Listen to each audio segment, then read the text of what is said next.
Hello there guys, and welcome back to the channel. So in this video I'm going to be showing you a very awesome upgraded version of the Ager Scepter build, a classic build that I've covered multiple times on my channel. Ager Scepter is my favorite exotic in the game, so that's why I've covered it multiple times and really praised it in the past. But yeah, the last time I covered Ager's was about a month before Witch Queen. The reason why I haven't covered it in so long, or at least, you know, updated its old builds, is because they didn't really need updating at all. The Ager Scepter build held up very well, and yeah, didn't really need to have anything done to it.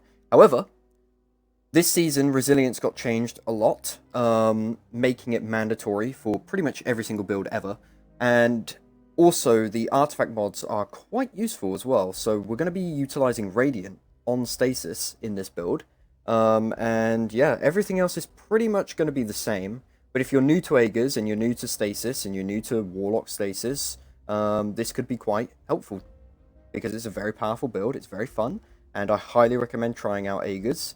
I may be a little bit biased, but it is the best exotic in the game. So let's get into this. Ager Scepter. Basically, what it does is getting kills will reload it from reserves. And it also slows and freezes targets on every single kill, which is awesome.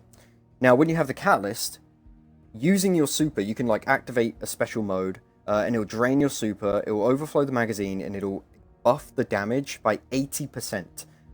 Every single tag, so every single like tick of damage, will apply slow and freeze targets, and then that'll last until your super runs out.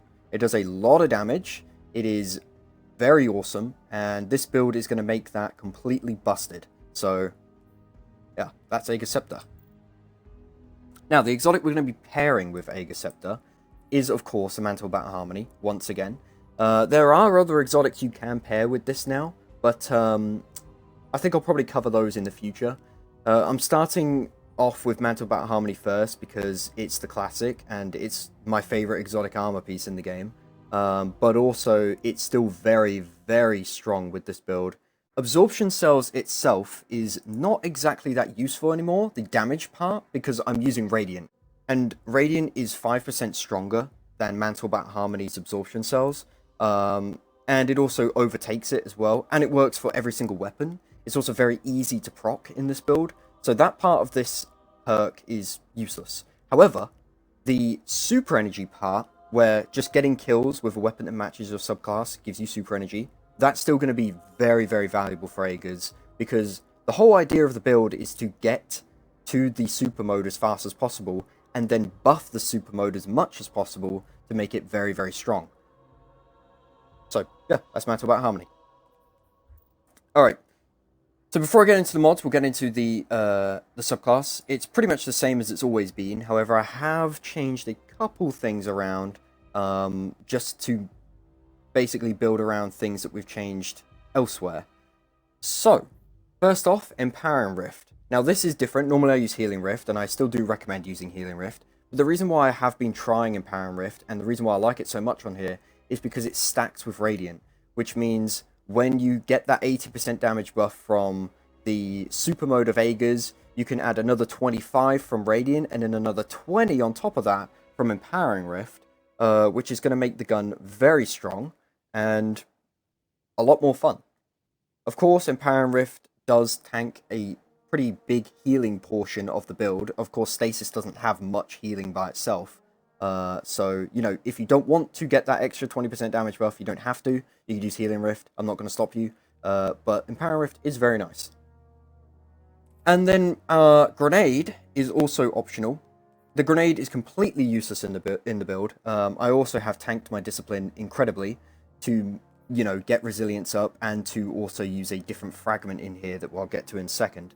But yeah, Grenades in this build are completely useless. They don't do anything for the build, and they don't really add anything to PvE in general on Stasis with this build, because everything dies before you even need to use a grenade anyway. Grenades don't really, you know, blow up or anything. They just slow and freeze, which is what Ager's does by itself. So yeah, grenades are useless. They have really long cooldowns unless you're using Dustfield. So I recommend using Dustfield in this case, but you can use whatever you want, but you know, you won't be using it very much, so don't expect to use it very much either. But yeah, that's grenades. The first aspect we have in the build is Glacial Harvest, which is when we when we freeze targets, it spawns a Stasis Shard, and grabbing a Stasis Shard will give us melee energy. So yeah, the main reason why I haven't spec'd into Strength this time is because that will give us our melee back very, very quickly. This does have an internal cooldown. It doesn't say that, but it does have a cooldown. So you can't make shards endlessly. You'll make like a few, and then it will cool down, and then you can make them again, right? So yeah, but either way, we're going to get our melees back very fast with this, so I haven't spec'd into Strength. And next we have Iceflare Bolts, which is when we kill a frozen target. This is why I got confused with this. When we kill a frozen target, it will spread more freeze around. It'll actually just like put out little cold snap grenades basically, and they'll go to different targets and freeze them, and then you can kill them, and then they'll spew out some of those cold snap grenades, and then they'll freeze more enemies, and then you kill them, and then it'll happen again. So yeah, you kind of have an endless chain of freeze with this to pair with Ager's, which is very strong. So yeah. Now for the fragments, we have Whisperer Chains, which is going to give us DR when we stand near a frozen target or a stasis crystal. Again, Ager's is going to freeze everything around us, along with Iceflare Bolts and potentially our melee and grenade if you do decide to use those. So yeah, a lot of things are going to be frozen. Just standing in around them, I guess, is going to give you DR. This did get nerfed recently. I think it's down to 10% increase, or maybe 5% increase. DR, it's pretty small, but it's still DR. And DR paired with the DR from 10 resilience, 100 resilience, you know, tier 10 resilience, whatever, is very, very good. So any form of extra DR is still valuable, no matter how small it is, right? And then next up we have Whisperer Fissures, which is increased damage and AoE when you destroy a stasis crystal or a frozen target. This is extremely strong with Ager's because every single kill freezes, and you're killing those frozen targets with the gun, which is going to create a big explosion of stasis energy, which is going to damage everything around it, and, you know, do lots of damage because of this. Next up, we have Whisperer Bonds, which is defeating frozen targets grants super energy. You can already see a lot of stuff focuses around killing and being near those frozen enemies. This one is very strong for getting Ager's super mode back, which is the whole, you know, focus of the build. So I highly recommend having this. This does tank our discipline a little bit, which is where all that discipline's gone. And it also does tank intellect, so make sure you have good intellect gear to prep for this so that you still have 100 intellect. I guess while we're here, I will go over the stats. I have 100 resilience for 40% DR, I have 100 recovery for survivability, and also to get my Empower and Rift back as fast as possible to pair with Radiant, and then I have intellect to get Ager's super mode back as fast as possible, paired with Mantle, Bat Harmony, and Whisperer Bonds. We don't need strength for the build because we have Glacial Harvest, and we don't need discipline because grenades on stasis, especially Warlock without turrets, is pretty useless. So yeah, and then finally I have Whisperer Conduction, which is those stasis shards from Glacial Harvest will actually track to me, and we can get melee energy from them just flying to me instead of having to actually run over to them and pick them up manually. Before I get into the mods, I do want to talk about other weapons you can pair with Ager's just quickly. I highly recommend using Double Special. You should always use Double Special for a Trace Rifle. But as for the special that I recommend a decently rolled glaive or a crafted glaive, preferably with lead from gold, and then a fusion rifle. Something like Cartesian will work, and rapid fires are usually better. But yeah, any decent major destroying special will work. You could use a sniper or a shotgun as well, or a GL. Blinding GL works perfectly fine. But yeah, make sure you got a really good special on, something that can shred through mages fast. And do a little bit of background DPS as well, potentially, on some bosses when you run out of ammo. And as for heavies, Storm Chaser. That's all I have to add to that part. Storm Chaser. it's going to be the perfect heavy to pair with this. Storm Chaser is incredible for boss DPS, and the fact that we have Radiant and we have Empower and Rift in here anyway makes Storm Chaser just good by itself as well. So, yeah. Alright, so getting into the mods, this part is very straightforward. It's basically the same as it's always been.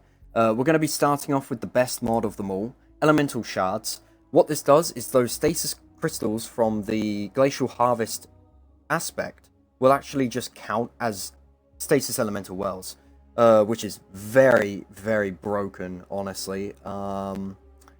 It's awesome that this mod exists, it's very strong, and you'll see why very shortly, because the mods that we will be pairing with this is Font of Might. So just having one of those Stasis crystals track to me, it will just fly to me, I'll pick it up, I get Font of Might, which is a 25% damage buff, which stacks with everything, because it's an amplification mod. So it'll stack with Radiant, it'll stack with Empower and Rift, it'll stack with Ager's super mode. So on top of everything I mentioned earlier, you have an extra 25% on top of that, which is very, very strong. I do have a Siphon mod here as well, which is going to, again, proc Radiant Orbs, which we have in here, which is going to give us Radiant when we pick up an Orb of Power. Of course, Ager's is going to be making a lot of Orbs, since not only do the actual kills from the weapon count, but also the Stasis explosions as well from Ager's will count towards that, and you'll get Radiant. And then because we're making Stasis explosions, and a lot of them, I have Explosive Wellmaker, since that does count. Shatter damage does count as explosive damage for this mod. So we'll create a Solar Well every now and then picking up that Solar Well will give me Well of Life, since I don't have too much, survivability in this build. So we do want that. Alright, and that's pretty much the build. Everything else is just there to help the Trace Rifle, right, Ager's. I have resistances to stay alive a little bit longer against certain elements. And then, like, for example, Orbs of Restoration is for just a little bit of ability energy when I pick up Orbs, and an Impact Induction is to get my grenade back slightly faster when I use a melee. But everything else is pretty much just like, whatever, use whatever you want. Utility Kickstart as well to get some Rift energy back. But yeah, this build is the new definitive Ager Scepter build. Let me know what you think of it. I'll show some gameplay, of course, at the end. The usual stuff for Ager's. And, yeah, hopefully you enjoyed, and adios.